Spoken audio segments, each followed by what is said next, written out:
Hop, ça enregistre. Bon Marcel, on est toujours dans ma cuisine. On est toujours en train de faire la cuisine de nouvelle rubrique de La podcast cuisine technopédagogique. 2.0. Alors, on va parler des forums dans les dispositifs technopédagogiques. À quoi servent les forums, les différents styles de forums Ouais. qu'on peut mettre en place, le rôle qu'on peut donner aux forums dans ces dispositifs d'enseignement en ligne ou à distance. Tu commences, je commence? Tu peux commencer pour une fois. Ouais, chouette, j'ai la parole là. Donc moi j'ouvre plusieurs types de forums. Maintenant on va être d'accord, on va essayer de catégoriser les types de forums. À mon avis, l'erreur qu'il ne faut pas faire, c'est mettre un forum en disant bah, je vous ai mis un forum pour parler. Ouais. Ouais, mais parler de Allez-y, quoi? discutez. Mais parler de quoi? Les étudiants ils vont nous parler de quoi? Il fait beau. Enfin, non, il faut structurer un peu ça. Et dans mes cours, il y a des forums autour de comment marche le cours. C'est-à-dire que quand on demande du travail aux étudiants, je dis bah voilà, j'ai ouvert un forum service après-vente, SAV ou FAQ, foire aux FAQ, questions, ouais. ou bah si vous ne savez pas comment ça marche, faire ceci, cela, répondre à un questionnaire, mettre un média, mettre une vidéo en ligne, mettre une image, bah vous posez la question et c'est entre vous vous aider parce que moi je serai pas tout le temps là pour vous répondre, j'ai pas le temps de le faire. Et ça marche bien hein, sur les problèmes techniques, enfin sur certains de mes cours. Ça marche super bien et il y a vraiment beaucoup de réponses. Et moi, en tant qu'enseignant, ça m'aide beaucoup cette partie-là. En tant que support technique, Ouais. j'en ai quasiment pas à faire. Ça, c'est pas mal. Donc, des forums aussi d'organisation. C'est-à-dire, j'ouvre une activité, qui veut s'inscrire à ce groupe, comment on se structure, comment on gère l'activité. Il ne faut pas faire des forums qui soient trop gros. Donc, c'est pour ça qu'il est important de les séquencer aussi et de leur donner des thèmes. Ouais. On est bien d'accord. Toujours d'accord jusque-là. Donc je continue à parler. Donc sur l'organisation, ça peut être l'organisation du cours, l'organisation des contenus, l'organisation entre eux. Voilà, j'ai mis ce document, j'ai fait ceci, j'ai fait cela. Où l'enseignant n'a pas forcément même besoin d'aller voir ce qui se passe. C'est leur tambouille à eux, c'est leur façon de travailler. On a parlé aussi sur des forums de réflexivité. Ça, c'est toi qui m'en as parlé. Donc là, je vais te laisser parler. C'est quoi ça, la réflexivité? Alors, j'expliquerai les choses comme ceci. Dans un enseignement, qu'il soit en ligne ou qu'il soit même traditionnel, il y a deux gros contenus entre guillemets. Tout d'abord, il y a le contenu disciplinaire. Si je donne un cours de biologie, eh bien la biologie, c'est la discipline, c'est le contenu du cours. Mais, et surtout quand on passe dans des cours en ligne, il y a un dispositif. Et ce dispositif, tu as des intentions par rapport à ce dispositif. Si tu as mis les choses de telle façon, si tu as présenté les séquences de telle façon, si tu as ouvert tel type de forum, c'est que tu avais des intentions. Et les étudiants ne perçoivent pas toujours ces intentions, et c'est bien normal puisqu'elles sont généralement implicites dans la tête des étudiants. Pourtant, le dispositif lui-même est porteur d'apprentissage. Je te donne un exemple. Le cours que tu donnes, c'est sur l'e-learning en gros. Donc le contenu, c'est l'e-learning. Mais tu mets en place des forums. Et donc les étudiants vont apprendre l'e-learning, mais ils vont aussi apprendre quelles sont les bonnes règles du jeu pour faire fonctionner un forum. Les forums de réflexivité, c'est justement l'endroit où l'étudiant va réfléchir non pas seulement sur les contenus, et bien souvent les forums se limitent à des forums sur les contenus, mais à des forums qui vont aussi porter sur le dispositif. Quelles ont été vos difficultés dans l'utilisation du wiki? Qu'est-ce que vous avez appris? Si vous deviez donner un cours, comment utiliseriez-vous le wiki? Comment utiliseriez-vous le forum, etc.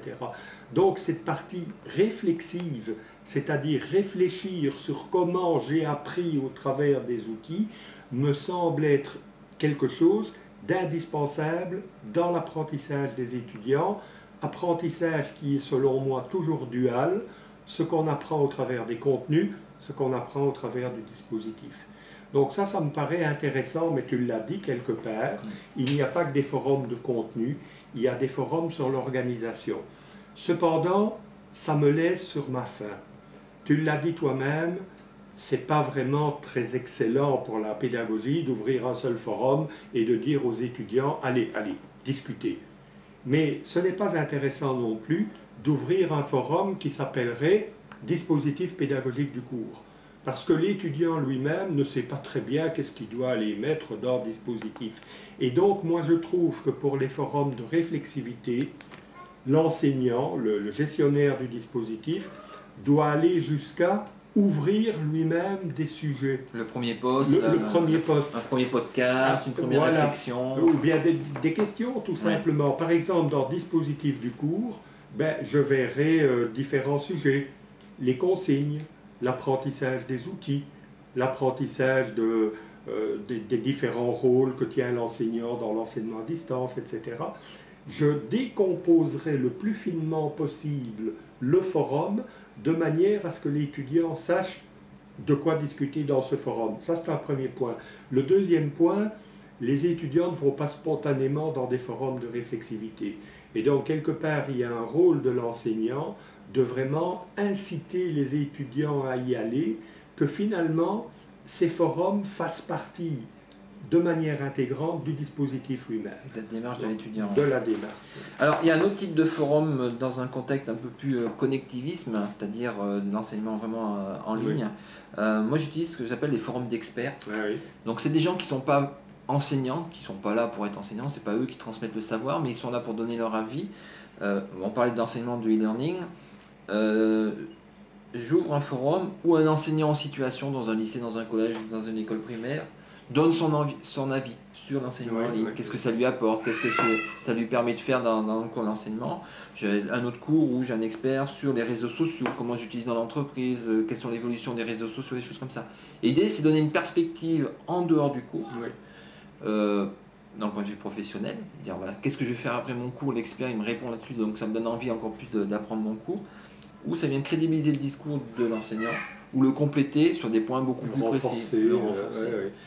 Quelque chose d'intéressant dans ces forums que tu appelles forums d'experts, et les mots sont vraiment bien choisis, c'est que, vous le savez, dans mon modèle d'apprentissage, je mets la motivation comme porte d'entrée. Et le fait de, par les experts, de contextualiser les apprentissages, c'est-à-dire de leur donner du sens, de montrer finalement que les contenus qu'on est en train de travailler, ils ont du sens en dehors de l'école, ils ont du sens dans la vie professionnelle, dans la vie des entreprises, dans la vie des employés, etc., etc. Je pense que ce sont des facteurs qui sont intéressants de manière à renforcer la motivation. Roland Villot, qui a travaillé pas mal sur la motivation, dit « La motivation, c'est d'abord une perception du contexte ». Et je pense que le fait d'apporter des experts, outre le fait de crédibiliser l'enseignement, etc., ça apporte cette nécessaire contextualisation de l'apprentissage. Bon, je pense qu'on a fait le tour de tous les types de forums qu'on peut utiliser. J'ai quand même envie de rajouter peut-être quelque chose, que c'est vrai qu'on a décidé que ce podcast, c'était sur le forum, mais je plaide vraiment pour quelque chose qui me paraît toujours être relativement implicite chez les enseignants et qui reste malgré tout très implicite chez l'étudiant. Je veux dire ceci, les rôles respectifs des forums, des wikis, des blogs, etc. Ce sont des outils qui sont un tout petit peu pareils aux mêmes. Les gens apportent des choses, on peut rajouter des messages, on peut mettre des contributions, etc. Mais ils sont différents. Oui.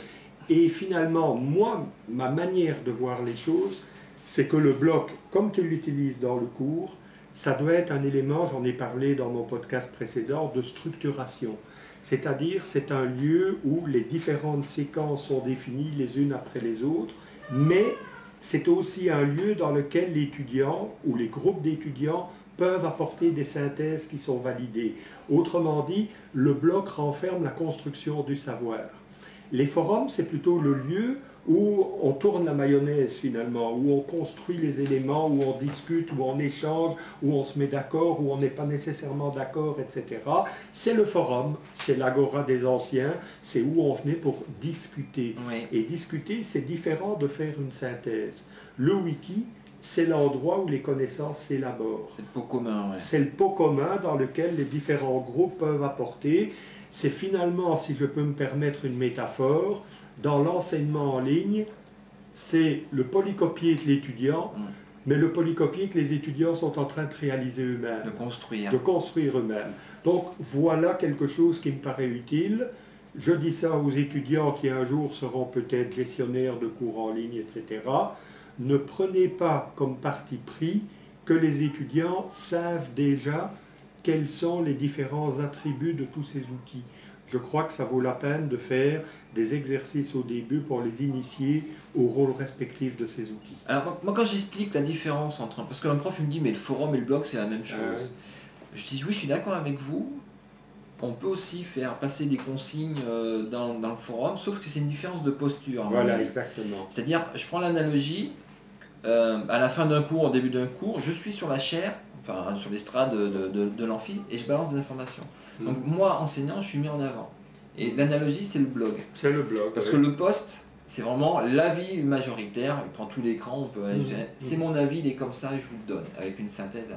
Cette posture-là, c'est moi qui donne un message, ou le blogueur qui est étudiant, qui donne son message. Par contre, le forum, on se met tous ensemble autour d'une table et on discute. C'est pas informel, c'est plus informel.